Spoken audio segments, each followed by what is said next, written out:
आई रेसिपीमध्ये सगळ्यांचं स्वागत आहे। आज आपण ऊसावर असते ना पावसावरची पावट्याची शेंग, तर त्या शेंगेची आपण आज भाजी करणार आहोत। ही शेंग असते बघा, त्याला मी साफ केलेली आहे, याचे पीस केलेले आहे। त्याच्या आतमध्ये अशा ह्या बिया असतात आणि ह्या बिया पण टेस्टी लागतात।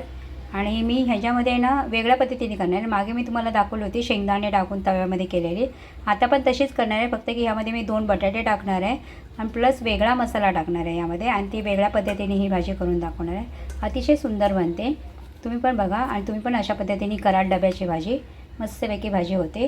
ह्याच्यामध्ये आपण वेगळा मसाला म्हणजे त्यामध्ये आपण शेंगदाण्याचा कूट घातला होता, ह्यामध्ये शेंगदाण्याचा कूट पण घालणार आहोत आणि पण खोबरं पण घालणार आहोत। बघा आता ही भाजी किती छान पाहिजे होते। आता पहिलं आपण ह्या भाजीला आपण काय करायचं आहे, बॉईल करून घ्यायचं आहे। आता मी ह्याच्यामध्ये पाणी टाकते आणि बॉईल करायला म्हणजे शिजवायला ठेवते। ही उसावली शेंग आपण आता शिजवून घेतलेले आहे, त्यामध्ये 2 बटाटे टाकले होते, ते पण शिजवून घेतले, त्याचं कट करून ठेवलेलं आहे, पाणी काढलेलं आहे। आणि आता आपण ह्याला मस्तपैकी फोडणी देणार आहोत। मी 1 कांदा घेतलेला आहे मोठा एकदम, आणि मोठे मोठे काप चिरायचे तसे, म्हणजे छान येते, चव येते। आणि हा आपला घाटी स्पेशल मसाला आहे, हा शेजवान फ्राय राईस मसाला आहे, आणि आमचूर पावडर आहे। नंतर हे खोबऱ्याचा किस आहे, रेडीमेड मिळतो तो, आणि शेंगदाण्याचा कूट आहे आणि तेल, एवढंच साहित्य आपल्याला आता ह्या भाजीला फोडणी द्यायला लागणार आहे। अतिशय सुंदर भाजी बनते, चव इतकी सुंदर बनते ह्या भाजीची अशी केल्याने। तुम्ही पण एकदा असं करून बघा। मी आता एक फोडणी देते। त्यामध्ये आपण कांदा टाकलेला आहे, त्यामध्ये आपण तेल टाकूया।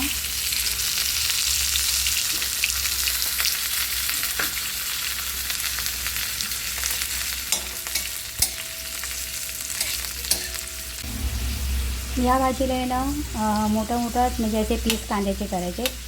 मी दाताखाली हे जे कांद्याचे पीस आले ना, ते खूपच छान लागतं।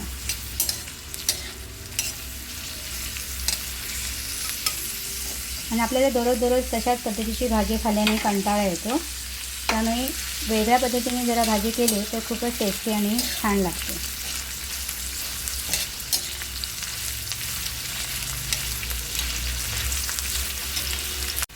आपला कांदा भाजत आलेला आहे,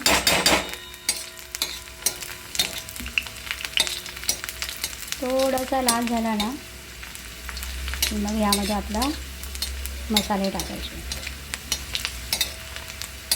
कच्च्याच कांद्याने टाकल्याने टेस्ट नाही लागत। हे थोडे झाले ना लाल, तर यामध्ये आपले आमचूर पावडर, आपला घाटी स्पेशल मसाला, हे सगळं एकत्र टाकायचं।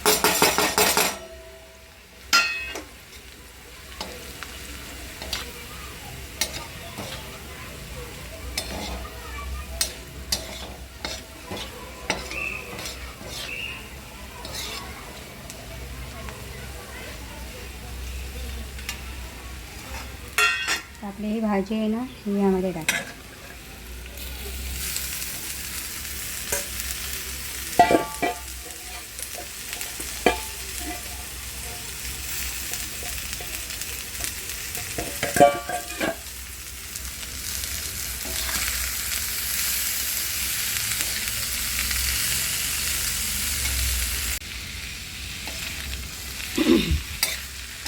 भाजीला अशी परतायची।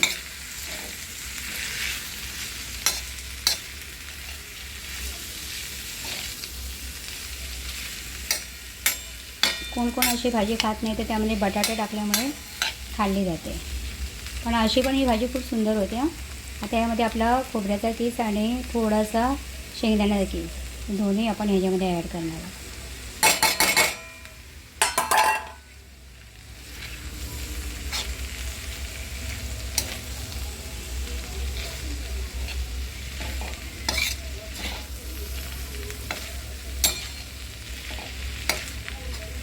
मस्तपैकी आपली भाजी बनते,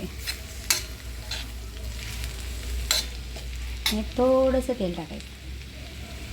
आता ते आपल्याला सगळं भाजीला म्हणजे आपण टाकलं आहे खोबरा आणि शेंगदाण्याचा कूट, त्याला गरम करण्यासाठी।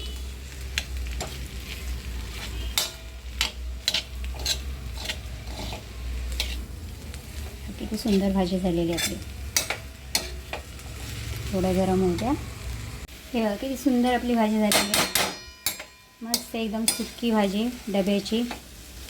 लहान मुलं पण घेऊन जाऊ शकतात, मोठी माणसं पण घेऊन जाऊ शकतात, आणि अतिशय सुंदर लागते। खोबऱ्याचा किस आणि थोडंसं शेंगदाण्याचा कूट टाकल्यामुळे अतिशय छान भाजी होते, वाटप करायची गरज लागत नाही, एकदम मस्तपैकी भाजी आपली बनते. आवडलं असेल तर लाईक करा, सबस्क्राईब करा आणि सतत माझं चॅनल बघत राहा.